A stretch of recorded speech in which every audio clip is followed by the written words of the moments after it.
7월 한 달간 여러분들이랑 같이 이야기해 보려고 하는 주제는 뭐냐면 여행입니다.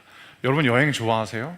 근데 이제 안타깝게도 제가 별로 여행을 안 좋아해가지고 그래서 저와 함께 이 드림 플러스 시리즈를 기획하는 분들이 아니 대부분의 사람들은 여행을 좋아하는데 정작 이 드림 플러스를 섬기는 목사님이 여행을 안 좋아해서 뭐 그래도 제가 막 엄청 싫어하는 건 아니니까 저랑 같이 이번 한 달 여행에 대해서 같이 이야기해 보시고 그 다음에 8월 2일 토요일이 되면 드림 플러스 한 주 방학할 테니까 매주 이 드림 플러스를 섬기시는 봉사자분들도 8월 2일에는 여행 다녀오세요. 제가 이번 주에 우리나라 사람들이 작년 한 해 동안 얼마나 많은 사람들이 여행을 다녀왔는지 한번 살펴봤거든요. 여러분 몇 명의 사람들이 작년 한 해 동안 여행을 다녀왔을 것 같으세요? 일단 해외여행만, 출장 말고 항공회사에서 직접 조사를 했다 하더라고요. 순수 여행을 목적으로 해외여행을 다녀온 한국 사람이 2,825만 명. 해외여행만. 그러면 국내 여행까지 하면은 정말로 대한민국에 있는 거의 3분의 2 이상의 사람들이 작년 한 해 여행을 다녀온 거예요. 그뿐만 아니라 이 7월 시리즈가 여행이라는 이야기를 듣고 적지 않은 분들이 나 너무 관심이 있다고 그러면서 여행을 그다지 별로 안 좋아하는 저한테는 이제 궁금증이 생긴 거죠. 왜 이렇게 사람들은 여행을 좋아할까? 그러니까 제 위주로는 도저히 답이 나오지 않아가지고 이번 시리즈를 준비하면서 제가 책을 한 권 읽었는데 좋아서 여러분들한테 좀 소개해드리고 싶어요. 소설가 김영하 님이 쓰신 여행의 이유라는 에세이인데 진짜 좋습니다. 너무너무 좋습니다. 제가 지난주에 이 책을 읽으면서 여행 에세이라고 장르는 분류되어 있지만 여러분들도 살아가면서 고민하실 법한 주제를 다루고 있는 책이어서 여러분들한테도 참 도움이 되겠다라는 생각이 들었어요. 이 책에서 왜 많은 사람들이 여행에 대해서 그토록 관심 있는지에 대해서 이야기를 했는데 그 이유가 무엇이냐면 여행과 우리 삶이 너무나도 닮아 있기 때문이라고 하더라고요.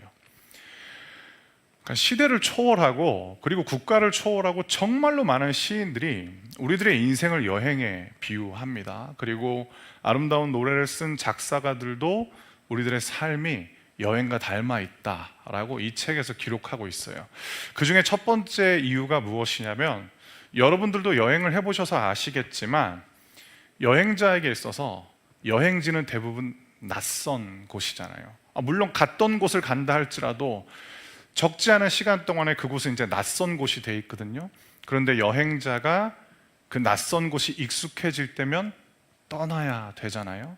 우리의 인생도 똑같다라고 이야기를 하더라고요. 우리도 이 세상이라는 낯선 곳에 어린 시절부터 여행을 시작했다가 이 세상이 익숙해질만 하면 이 세상에 존재하는 모든 사람들도 이 세상을 떠나야 하기 때문에 우리들의 삶은 여행과 닮아 있다라고 이야기를 하더라고요. 그리고 또 하나의 이유는 무엇이냐면 여행자와 현지인의 룰 아닌 룰이 있잖아요. 그게 뭐냐면 예의 바른 무관심. 그러니까 적당히 나를 향해서 미소를 지어주고 인사를 전해주는 것까지는 좋은데 너무 나한테 다가오면 부담스럽죠. 대부분의 현대인들도 그런 것 같아요. 나와 친밀한 사람들은 소수이고 이와는 비교조차 할 수 없는 훨씬 더 많은 사람들과 어떤 관계를 맺고 싶어 하느냐? 예의 바른 무관심. 내 삶의 문제에 너무 깊이 다가오지는 않았으면 하는 마음들. 그래서 사람들이 세상과 마주하는 관계도 삶은 여행과 닮아 있고 사람들이 대부분의 사람들과 맺어가는 대인관계도 삶과 여행이 닮아 있기 때문에 이토록 많은 사람들이 여행에 대해서 관심을 갖는 게 아닌가라는 그런 내용의 책이었습니다. 그런데 제가 서두에 말씀드린 것처럼 제가 여행을 별로 좋아하지 않잖아요. 그런데 큰 변화가 찾아왔습니다. 그게 뭐냐면 사랑하는 제 아내를 만났는데 이제 데이트를 할 때 저한테 뭘 좋아하냐라고 묻는 거예요. 그래서 제가 내가 뭘 좋아할까 이러고 있는데 아내가 저한테 이런 얘기를 하는 거예요. 본인은 여행을 제일 좋아한다 그러는 거예요. 저만 그런지는 모르겠는데 남자들이 좋아하는 여성을 만나면 자기를 속일 때가 있잖아요. 그래서 제가 여행을 좋아한다고 말은 안 했는데 여행 좋지 이러고 이제 결혼을 한 거예요. 그리고 나서 이제 제가 본색을 드러내기 시작했습니다. 여행 그거 씨잘데기 없는 거 나는 정말 싫어한다. 여행을 위해서 돈도 많이 써야 되고 시간도 많이 써야 된다. 그래서 제가 어떤 만행을 저질렀냐면 결혼하고 5년 동안 교회에서 휴가를 받으면 부산에 계신 저희 부모님한테 데려갔어요. 그러면서 여기 여자분들 많이 계시는데 저를 보는 눈이 굉장히 안 좋아지시는데, 그러면서 부산에 가면서 옆에 앉아있는 아내의 얼굴을 씩 보면서 웃으면서 이런 얘기도 해줬어요. 웰컴 투 씨월드 이러면서. 이제 그게 이제 저한테는 여행인 거예요. 왜냐하면 저한테는 어떤 핑계가 있냐면 부산에 계신 부모님이 해운대 살고 계셨거든요. 그래서 이게 여행이지 이게 무슨 시댁이냐 이제 이러면서 살았던 거예요. 다음 주부터 자매님 여자분들 아예 드림 플러스 안 오시는 거 아니에요? 근데 끝까지 들어보세요. 근데 이제 5년 동안 아내가 이제 참아준 거죠. 그리고 나서 저는 한 번도 생각해 본 적 없었던 이야기를 아내가 꺼냈어요. 여행을 싫어하는 게 아니고 여행을 많이 안 해봐서 여행의 좋은 점을 모르는 건 아닌가라고 저한테 이제 물어봤던 거예요. 근데 그 말이 맞았어요. 사실 저희 부모님이 굉장히 이제 수고를 많이 하셨어요. 저희 집이 되게 재정적으로 여유가 있었던 것도 아니었고요. 저희 아버지는 이제 평생을 군인으로 사셨기 때문에 진짜 그냥 열심히 사셨고, 저희 어머니도 이제 전업주부셨고, 계속 아버지의 이제 부임지는 옮겨지고, 그리고 군인들 삶의 특성상 이렇게 장기 훈련도 많으셨어요. 출장도 많고. 그러니까 제가 생각하는 아버지는 그래도 집에 오시면 최선을 다하려고 했는데 좀 지쳐 계셨어요. 그래서 이제 아버지가 휴가도 짧았고, 아버지가 휴가가 되면 이제 그동안 주무시지 못했던 잠도 좀 많이 주무시고, 그러니까 그렇게 지냈던 거예요. 그러다 보니까 제가 여행을 가본 기억이 없는 거죠. 그래서 가족들이랑 여행을 가도 우리 외할머니 모시고 근처에 그냥 깨끗한 계곡 정도 간 거. 그러다 보니까 저한테는 여행에 대한 추억이나 기억이 없었던 거예요. 근데 막연하게 여행 그거 쓸데없는 거, 뭐 돈도 들고 시간도 너무 많이 들어, 그거 별로야 라고 하다 보니까 아내가 여행을 한번 가보자라고 이야기를 하는 거예요. 물론 그게 순수한 마음이었는지 아니면 자신의 소원을 간철시키기 위한 작전이었는지 모르겠는데 이제 제가 이제 여행을 가봤습니다. 그리고 꽤 많이 다녀봤습니다. 왜냐하면 제가 결혼 13년 차니까 8년 동안 아내가 해달라는 거, 물론 아내 말도 들어봐야 되지만 저는 그냥 하여튼 최선을 다해서 했어요. 그리고 나서 제가 깨달은 게 있습니다. 어떤 순간에는 여행이 경험이 될 때가 있어요. 근데 어떤 순간에는 여행이 낭비가 될 때도 있더라고요.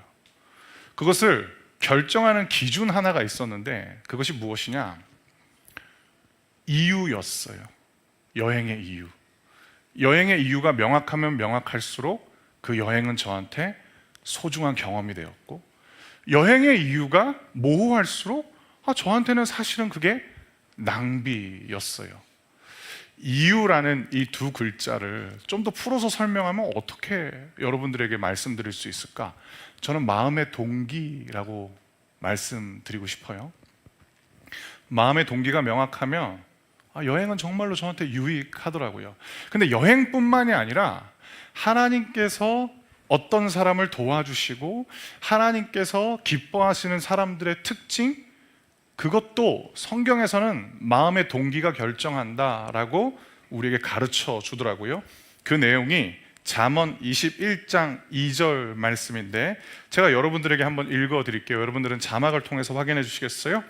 사람의 모든 행위가 자기에게 옳게 여겨져도 여호와께서는, 즉 하나님께서는 마음을 살피신다. 여기서 등장하는 이 마음이라는 단어가 이유라는 의미이기도 하고 내면의 동기라는 뜻도 되는 거죠. 그러다 보니까 모든 삶에도 저는 하나님을 믿는 사람이니까 마음의 동기가 중요하지만 여행도 마음의 동기가 너무 중요하구나. 그래서 저는 여행을 가는 마음의 동기를 이렇게 삼았어요. 그건 무엇이냐? 사랑입니다. 내가 사랑하는 가족들이 여행을 좋아하니까 나는 그들과 함께 여행을 간다.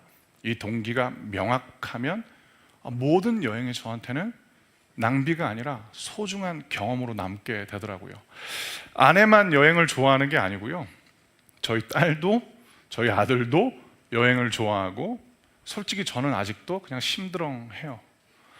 저희 8살 된 아들이, 그러니까 작년에는 이제 7살이었는데 얘가 저금통을 모아온 거예요. 그러면서 저한테 되게 이제 흥분하면서 아빠 여행 가자, 내가 돈 모아왔어, 이러는 거예요. 쓱 봤는데 500원짜리랑 100원짜리만 빼곡한 거예요. 그래서 제가 내가 얘한테 세상을 알려줘야겠다. 그러면서 제가 이렇게 얘기했어요. 이 돈으로는 여행 못 간다. 그리고 네가 좋아하는 노랑 통닭도 살 수 없다라고 이야기를 해줬어요. 그런 다음에 제가 그냥 집어넣으라 그러고 이 얘기를 해줬죠. 하지만 아빠가 너 엄청 사랑하니까 아빠 휴가 받으면 여행 가자 라고 이야기를 했었어요. 그때 가족들의 웃는 모습을 보면서 저는 너무 행복해지는 거죠. 그리고 제가 올 여름에 8월에 여행을 하나 계획하고 있어요. 그건 어떤 여행이냐면, 물론 장인 장모님은 정말로 막 이렇게 여행 갈 때 제가 막 용돈도 보태드리고 많이 그랬는데, 부산에 계신 저희 아버지랑 어머니가 이제 60대세요. 지금까지 단 한 번도 해외여행을 가보신 적이 없어요. 그래서 제가 몇 년째 돈을 모았어요. 그리고 이제 티켓팅 다 끝냈어요. 숙소까지 다 이제 계산했어요. 그리고 이제 8월에 아버지 어머니 모시고 이제 여행 가는 거예요. 평생 저를 위해서 수고해 주시고 희생해 주시고 양보해 주신 분. 사실 5년 전에 제가 돈을 모아서 가까운 곳에 여행을 다녀오시라고 부모님한테 드렸는데, 둘째가 태어나니까 그 봉투를 그대로 주시는 거예요. 저한테 너 돈 들어갈 때 많지? 이거 아껴뒀어 했는데, 받으면서 감사했지만 사실 되게 마음이 아팠었거든요. 그래서 언젠가는 부모님 모시고 여행을 꼭 가보고 싶다. 근데 저희 부모님도 여행을 가보신 적이 없다 보니까 막 이렇게 잘 모르시는 거예요. 어딜 가야 되고 또 여행이 어떤 즐거움이 있는지. 저도 어설프지만 그래도 한번 해보려고요. 그래서 저한테는 이 여행의 이유가 사랑이면은 너무 좋더라고요. 그런데 오늘 드림플러스에 오신 분들 중에 저는 목사님 그냥 혼자만의 여행을 한번 해보고 싶어요. 가족들과 함께하는 여행도 물론 소중하고 좋겠지만, 목사님처럼 사랑하는 사람을 위해서 가는 여행도 너무 좋겠지만, 저는 저를 위한 시간을 좀 보내고 싶어요 하는 분들도 계시잖아요. 그런 분들을 위해서 여행이 꼭 경험이 될 수 있는 좋은 질문들을 몇 가지 전해드리면서 오늘 드림플러스 메시지를 한번 정리해 보려고 합니다. 저는 여러분들에게 여행을 통해서 굉장히 중요한 사실이 확인되면 여러분들에게 그 여행은 낭비가 아니라 소중한 경험이 되실 수 있을 것 같아요. 그게 어떤 것이냐? 나는 어떤 사람인가에 대한 질문을 여행을 통해서 확인할 수 있다면 그 여행은 진짜 값질 것 같아요. 그리고 특히 혼자만의 시간이 너무나도 필요한 분들, 아니면 혼자서 여행을 준비하는 분들이 계시다면 내가 진짜 어떤 사람인지 여행을 통해서 한번 확인해 보셨으면 좋겠어요. 그러기 위해서 첫 번째 질문이 뭐냐면 이런 겁니다. 내가 정말 좋아하는 건 무엇일까? 여행하시면서 한번 확인해 보셨으면 좋겠어요.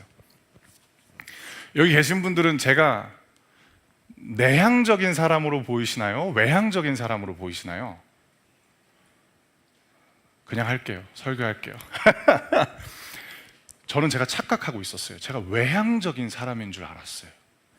근데 제가 직업이 목사이니까 외향적이어야 했던 거예요. 그러니까 저는 사실은 내향적인 사람인데 처음 본 분한테도 인사를 했던 거고, 저는 이제 내향적인 사람인데 낯선 분한테도 익숙한 모습으로 다가갔을 뿐이었었어요. 근데 여행 가서 제가 이제 알게 됐습니다. 제가 여행 다니면서 굉장히 아름다운 풍경도 많이 봤고요. 소위 사람들이 모이는 랜드마크도 많이 가봤었어요. 근데 저에게 있어서 가장 기억에 남는 순간은 어떤 순간이냐? 가족들은 다 잠들어 있고 저는 달리기를 잘하진 못하는데 되게 좋아하거든요. 혼자 한 5시 반에 일어나서 그 새로운 곳이지만 너무 날씨가 좋은 거예요. 그래서 한 30-40분 달리기를 하고 조용히 샤워를 한 다음에 그 음악을 이어폰으로 듣지 않고 정말로 태블릿 PC에서 정말 작은 볼륨으로 이렇게 틀어놓은 거예요. 저만 들을 수 있게끔. 그리고 혼자서 이제 글을 쓰는데 진짜 행복한 거예요. 그리고 거기에 이제 토끼 한 마리가 막 뛰어다니는 거예요. 브라운색 토끼였는데 와, 얘는 잡식성이 아니라 풀만 먹었는지 되게 날씬하고 이뻤어요. 그게 너무 행복했어요. 그리고 그때 제가 알게 됐어요. 나 혼자 있는 시간을 되게 좋아하는 사람이었구나. 내가 목사인지라 많은 분들과 함께하는 시간이 많았었던 거였지, 나는 진짜로 내향적인 사람이었구나. 나는 혼자 있는 시간을 좋아할 뿐만 아니라 나에게는 그런 시간이 필요한 거였구나 라는 것을 여행지에서 제가 처음 알았어요. 또 하나, 여러분들이 여행을 통하여서 내가 어떤 사람인지 알 수 있는 또 하나의 유용한 질문은 무엇이냐면, 내가 정말 하고 싶은 일이나 내가 진정으로 원하는 삶이 무엇인지 일하면서도 알 수는 있겠지만 여행을 통해서 아실 수도 있어요. 저는 2023년도 때 굉장히 오랜 기간 휴가를 받은 적이 한 번 있었습니다. 그래서 가족들이랑 이제 한 달 여행을 가게 됐었어요. 그래서 한 달 동안 여기저기 막 돌아다니기도 했었습니다. 그러면서 그때까지 이게 주변에서도 어떤 걱정을 많이 했었냐면, 목사님 되게 바쁘게 사는 것 같다고, 목사님 되게 쉼없이 사는 것 같다고, 좀 여유를 가져야 된다라고. 그러니까 저도 막 여유를 되게 원했던 것 같아요. 그랬는데 그 한 달간 이제 여행을 하는데 저한테 그 여행지에서 만난 어떤 교회의 담당자가 본인 교회에서 사역해보지 않겠냐라고 이야기를 하는 거예요. 교회에서 잘 쉬라고 한 달 휴가 줬는데 다른 교회에서 막 제안받고, 제가 의도한 건 아니었어요. 근데 그분이 저한테 첫 번째로 꺼내는 말이 뭐였느냐, 여기 한국보다 훨씬 더 여유롭다라고 이야기를 하시는 거예요. 저는 거기가 이제 낯선 곳이다 보니까 그분이 막 국립공원 투어도 해주시고, 국립공원 너무 아름다운 거예요. 그러면서 막 저한테 막 이런 얘기도 하는 거예요. 여기가 영화 트와일라이트 장소고, 진짜 막 늑대도 나타날 것 같고 너무 막 울창하고 멋있는 거예요. 근데 제가 그분이랑 3번 만나고 난 다음에 이런 말씀을 드렸어요. 근데 그 교회는 예배가 몇 번이에요? 한 주에 예배가 몇 번이에요? 근데 그분이 저한테 이렇게 되게 당황하더니, 우리는 예배가 2번 있어요 이러는 거예요. 그래서 제가, 아니 일주일에 7일이나 있는데 예배를 2번밖에 안 드려요? 제가 그렇게 얘기하는 거예요. 그분도 되게 당황하는 거예요. 아니 원래 성경에서는 일요일 날 예배 1번 드리라고 하는데 뭘 예배를 더 많이 드려요? 근데 제가 그분한테 어떤 얘기를 했냐면, 그럼 저는 거기 가고 싶지 않습니다. 저는 예배가 많은 교회가 좋아요. 저는 예배를 많이 드리는 교회가 좋아요. 그래서 그분이 저한테 이런 얘기를 하시는 거예요. 바쁜 삶이 좋으냐고. 아니요, 저는 여유보다는 열정이 더 좋아요. 저는 제가 열정을 쏟아부을 수 있는 곳에서 일하고 싶어요. 그때 제가 알게 됐어요. 내가 진짜로 원하는 삶은 여유로운 삶이 아니구나. 내가 진짜로 간절히 원하는 삶은 열정을 쏟아붓고 싶은 삶이구나. 그래서 한 달 잘 쉬고 우리 교회 다시 왔죠. 너무 좋아요. 후회는 남지 않아요. 마지막 3번째 질문. 저는 이 질문도 여러분들이 여행을 통하여서 진짜 여러분들을 알고 싶으시다면 꼭 건네 보셨으면 좋겠어요. 그게 뭐냐? 나한테 진짜 어울리는 게 뭘까? 진짜 나한테 어울리는 게 뭘까? 약간 유치한 얘기 하나 해드릴게요. 제가 외모 컴플렉스가 되게 심해가지고 옷을 좋아해요. 그러니까 옷으로 나의 결점을 가리고 싶어가지고 한때 옷에 빠졌어요. 여기 멋진 분들이 너무 많아가지고 민망하지만 아무튼 제 수준에서는 옷에 빠진 적이 있었어요. 그래가지고 막 이것저것 보는데 일본 사람들이 옷을 되게 이쁘게 만드는 것 같은 거예요. 그래서 몇 번 샀죠. 근데 체형이 다른 거예요. 저는 몸이 되게 크잖아요.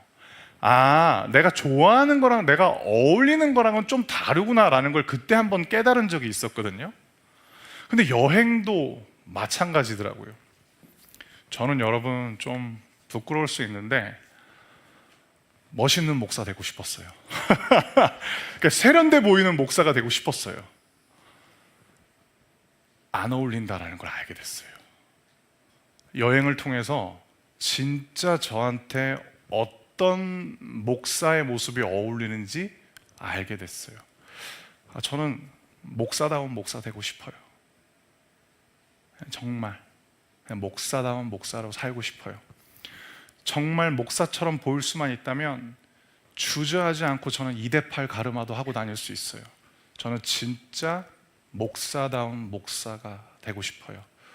그래서 여러분한테 진짜 목사 같은 말 한 말씀 드리고 오늘 설교를 마치려고 합니다. 여러분, 왜 제가 여행을 통해서 여러분 자신이 어떤 사람인지 알면 여러분에게 참 소중한 경험이 될 것이다 라고 말씀드렸냐면, 현대인들의 초유의 관심사는 자기 자신에 대해서 알고 싶어 한다라는 거예요. 아마 여러분들도 동의하실 거예요. 그러니까 뭐 MBTI도 몇 년째 계속 사람들이 이야기를 하겠죠. 너 E야? 너 I야? 너 T야? F야? 난 J야? 이런 식으로 사람들은 스스로에 대해서 굉장히 알고 싶어 해요. 그런데 그거 알기 되게 어려울걸요? 그래서 기독교 신앙은 진짜 나 자신에 대해서 알고 싶다면 어떻게 알 수 있는가에 대해서 이렇게 전합니다. 너를 만드신 하나님께 물어봐야 된다라는 거. 너를 만드신 하나님이 너에 대해서 제대로 알려줄 수 있는 유일한 존재라는 것. 그리고 하나님을 알면 알수록 너는 하나님을 닮은 존재로 창조되었기 때문에 너에 대한 이해와 너에 대한 지식의 깊이도 더 깊어질 것이다 라고 기독교 신앙은 가르쳐 주더라고요. 혹시 여행에 대한 관심사뿐만 아니라 이 자리에 계신 분들 중에 진짜 나에 대해서 알고 싶은 분이 계시다면, 여러분 뭐 MBTI도 좋고 디스크도 좋고 여러 가지 방법들은 있겠지만 여러분을 만드신 하나님한테 한번 여쭤보시죠. 하나님, 저를 가르쳐 주세요. 저에 대해서 알려주세요. 제가 무엇을 진짜로 좋아하고 제가 원하는 삶은 어떤 것이고 정말로 저다운 것이 무엇인지 하나님께서 가르쳐 주세요. 그래서 올 여름에 여행 가실 때 길지 않아도 돼요. 짧은 기도라도 좋아요. 하나님, 저에 대해서 알려주시고 이 여행이 사치가 아닌, 낭비가 아닌 좋은 경험이 될 수 있도록 하나님 도와주세요 라고 기도해 보시길 바랍니다. 그러면 여러분들에게 그 여행이라는 시간이 소중한 선물로 다가오게 되실 것입니다.